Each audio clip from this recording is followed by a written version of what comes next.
warahmatullahi wabarakatuh. Saya Ayah Rasim Pranajaya dengan nomor induk mahasiswa 23131 ingin mempresentasikan hasil dari PPT yang saya buat dari topik kelompok sebelumnya yaitu mengenai hukum kekayaan intelektual di era digital. Oke, yang pertama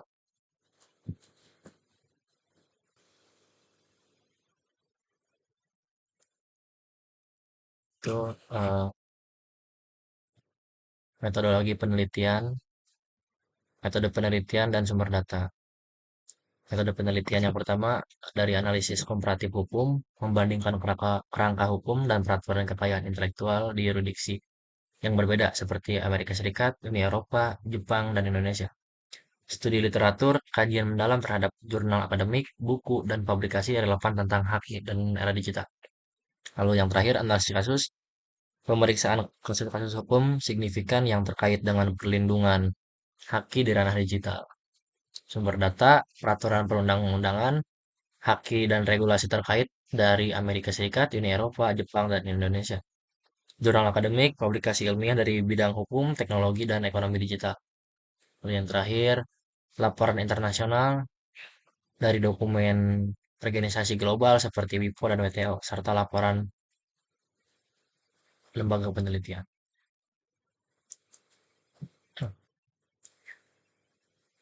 Selanjutnya adalah landasan teori, yaitu kritik utilitarianisme klasik. Dominasi utilitarianisme dalam haki yang sering mereduksi nilai karya pada efisiensi ekonomi, mengabaikan kesejahteraan non-moneter. Menurut Derek Clay dan Taylor pada tahun 2015, justifikasi dominan untuk hak kekayaan intelektual adalah utilitarian dan lebih tepatnya berdasarkan Chicago School of Law and Economics. Namun aliran pemikiran ini cacat dan ideologis. Kami mengusulkan bahwa hak kekayaan intelektual harus dibenarkan menggunakan gagasan utilitas berdasarkan langsung pada kesejahteraan daripada menggunakan pendapat sebagai proksi. Selanjutnya mekanisme perlindungan haki komparatif. Pilihan antara property rules, hak eksklusif mutlak, dan liability rules, ganti rugi atau royalti sangat menentukan keseimbangan antara melindungi karya masa lalu dan mendorong teknologi masa depan. Rules itu memegang kontrol penuh terhadap hak, berpotensi menghambat inovasi, dan liability rules memungkinkan penggunaan dengan kompensasi eh, yang adil, efisien, dan di pasar digital.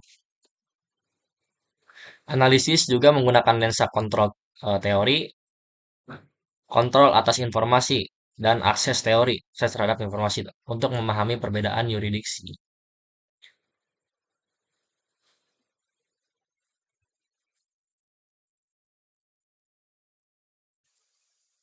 Selanjutnya perbandingan sistem haki Amerika Serikat, Uni Eropa, dan Jepang.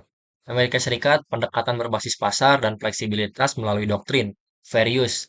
Kasus Oracle, v Google menegaskan fleksibilitas untuk interoperabilitas paten perangkat lunak sebagai mata uang inovasi. Sedangkan Uni Eropa harmonisasi regulasi ketat melalui DSM, direktif mengatur text and data mining, menghargai hak moral pencipta dan utilitarianisme. Dan terakhir Jepang, Jepang itu menerapkan langkah paling progresif, reformasi Undang-Undang 2018 mengizinkan TDM, Text and Data Mining, secara luas untuk analisis informasi dan pelatihan mesin, memposisikan Jepang sebagai pemimpin AI global.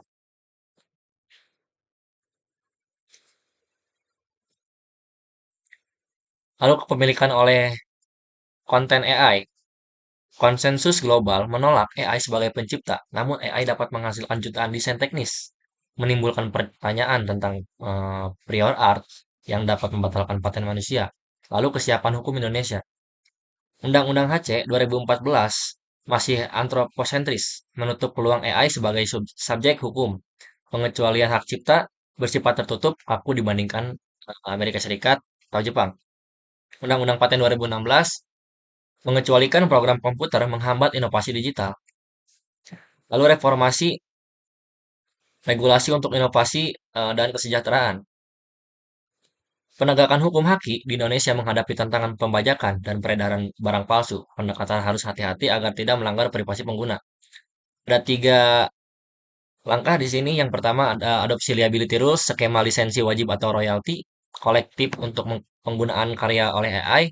Lalu yang kedua prinsip kesejahteraan, perluasan pengecualian paten ke sektor krusial seperti AI untuk kesejahteraan atau pendidikan. Lalu yang terakhir definisi ulang, pencipta mencakup karya AI dengan keterlibatan manusia yang signifikan. Untuk bagian penutup ada kesimpulan dan saran. Di bagian kesimpulan ada Amerika Serikat, Uni Eropa, dan Jepang telah mengambil langkah progresif regulasi Indonesia. Masih tertinggal, kaku, dan belum mengakomodasi entitas non-manusia dalam haki, seperti AI contohnya. Lalu yang terakhir saran, revisi strategis Undang-Undang Hak Cipta dan Paten untuk perluasan pengecualian TDM, Text and Data Mining. Lalu yang kedua, penerapan skema liability rules. Lalu yang ketiga, yang terakhir, penegasan status kepemilikan dari AI. Dilandasi filosofi happy happy dan IP3 untuk kesejahteraan masyarakat.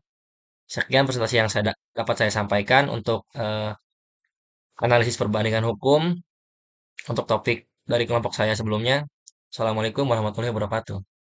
Jir, rekam teh nya. Rekam na eueus ya. Aya da.